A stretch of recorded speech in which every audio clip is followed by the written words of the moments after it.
कलयुग में राम राज की स्थापना हो। आज कलयुग में सब बहुत स्वार्थी हो गए हैं, सब अपने अपने में व्यस्त हो गए हैं। तो इस व्यस्तता और स्वार्थ से निकालने के लिए भगवान राम की लीला का मंचन होता है। और भगवान राम की लीला को जब हम देखते हैं तो हर मंचन के दृश्य हमें कुछ संदेश देकर जाता है, हमें कुछ समझाकर जाता है, हमें कुछ सिखाकर जाता है।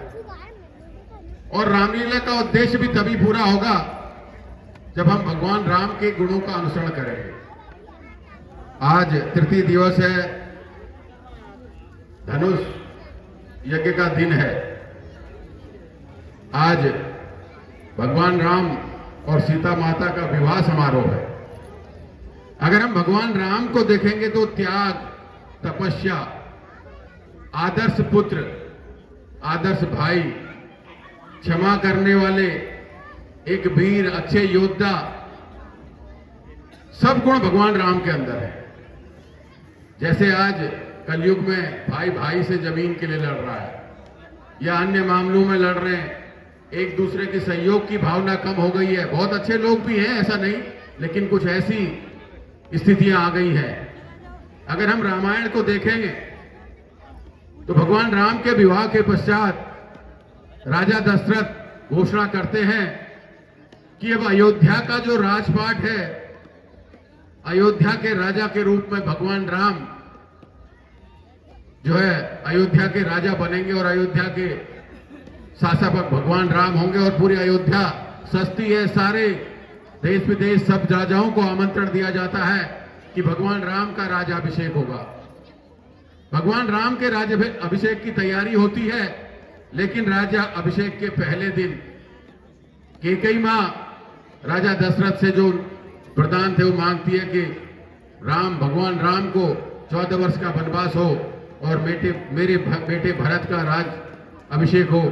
राजा दशरथ अपने दिए हुए वचन से बंधे हुए हैं, तो राजा दशरथ अपने वचन को पूरा करने के लिए कल भगवान राम का राज तिलक होना है, तो रात को भगवान राम से कहते हैं कि हे राम, तुम्हें 14 वर्ष का वनवास जाना होगा और तुम्हारे छोटे भाई को भरत को का राज तिलक होगा। तो आप समझिए कि भगवान राम का सुबह राज तिलक होना है, पिता ने आदेश किया रात को, तो भगवान राम ने पिता की आज्ञा मानी और 14 वर्ष के वनवास के लिए सीता माता और जो है उनके भाई लक्ष्मण उनके साथ वन को निकल गए। भगवान राम वन में चलते चलते कहीं कंकड़, कहीं पत्थर, कहीं कांटे, बुरी तरह तीनों के पैर घायल हो गए और एक कुटिया में जाकर जब पहुंचते हैं, विश्राम की अवस्था में आते हैं, तो भगवान राम पूजा अर्चना करते हैं और उसके बाद वन देवी की प्रार्थना करते हैं।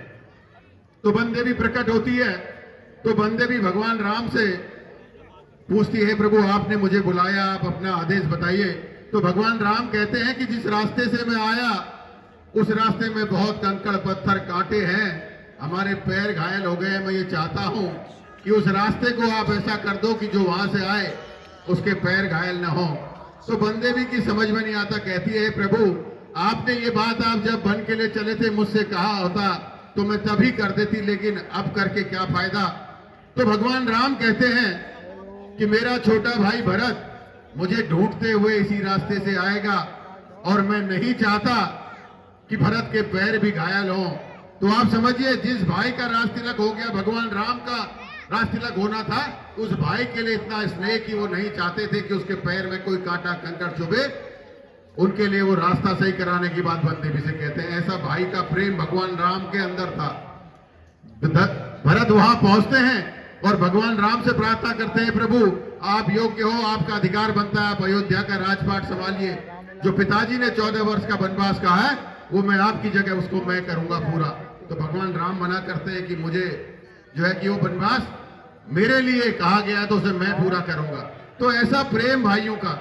और भरत भी उसके बाद कहते हैं कि खड़ाऊ रख के आपके जो मैं अयोध्या का राजपाट चलाऊंगा, जब तक आप आएंगे नहीं, मैं उस राजगद्दी में आप भी बैठेंगे, मैं नहीं बैठूंगा। तो ऐसे प्रेम, भाई भाई का प्रेम ये हमें दर्शाता है यहाँ पर। तो हम जब तक संकल्प नहीं लेंगे कि हमें भगवान राम के गुणों का अनुसरण करना, उसकी शुरुआत नहीं करेंगे और रावण के अहंकार को अपने अंदर से नहीं निकालेंगे, तो इस कलयुग में राम राज की शुरुआत नहीं हो पाएगी। अगर राम राज की शुरुआत करनी है, रामलीला के मंचन का असली उद्देश्य पूरा करना है, तो हमें यह संकल्प लेना पड़ेगा कि हम भगवान राम के एक गुण का अनुसरण आज से करेंगे और उस अहंकार रावण के अहंकार के अवगुण को अपने अंदर से निकालेंगे, तो इस कलयुग में राम राज की शुरुआत होगी। इसलिए मैं आप सबसे कहता हूं कि हम सबको संकल्प लेना चाहिए, हम राम के गुणों का अनुसरण करेंगे तो रामलीला का असली उद्देश्य पूरा होगा। और मैं यहां पर आया हूं, बहुत बार सब पूछते हैं भाई विधायक बन गए, तीसरा साल लग गया, क्या क्या काम किए, तो अब आप सब लोग हैं तो अवसर भी है, इसलिए मैं थोड़ा बताना चाहता हूं कि ये तीसरा साल शुरू हुआ है तो मैंने बग्गा में कंट्रोल लाइन में खड़ंजा पड़वाया 3 लाख रुपए से, दिल्ली प्लाट में 3 लाख से खड़ंजा पड़वाया, शकरपुर लाइन में पुलिया का भी निर्माण हो रहा है, छठ घाट में सौंदर्यीकरण के लिए 75,000 रुपए दिए, उसका काम चल रहा है। शिव मंदिर जो है वहां जहां आप भागवत करते हैं वहां 1.5 लाख रुपए टीन सेट के लिए दिया है। ये गोविंद धामी, दीपा दसोनी, पीयूष धामी, इनके सामने बड़े गड्ढे हैं तो उस गड्ढे भरान और खड़ंजे के लिए 1 लाख रुपए दिया है। ब्रह्मदेव बाबा मंदिर में टीन सेट 75,000 से पड़ गया है। शहीद गेट के लिए पैसे स्वीकृत हो गए हैं, हफ्ते भर में आपके यहाँ काम शुरू हो जाएगा इस शहीद गेट का। भारामल मंदिर में टीन सेट, टाइल और मंच बनाया जब आप वहां भागवत कराते हैं उसके लिए। इसके अलावा आपके जो बच्चे हैं जो भर्ती में जाना चाहते हैं, तैयारी करते हैं, तो यहाँ जिम की व्यवस्था नहीं है, तो इस स्कूल में 4,90,000 की लागत से ओपन जिम हम लगवा रहे हैं जो महीने 1.5 महीने के अंदर लग जाएगा, जिससे कि बच्चों को जो है थोड़ा सुविधा मिलेगी। और इसके आगे और भी कुछ काम मैं इसके आगे करूंगा, तो अगर आप इस सबको जोड़ेंगे तो 25-26 लाख के काम है। और सिर्फ विधायक निधि में आप समझिए, तीसरी विधायक निधि आई है तो ये काम सिर्फ बग्गा चौवन में मैंने किए हैं।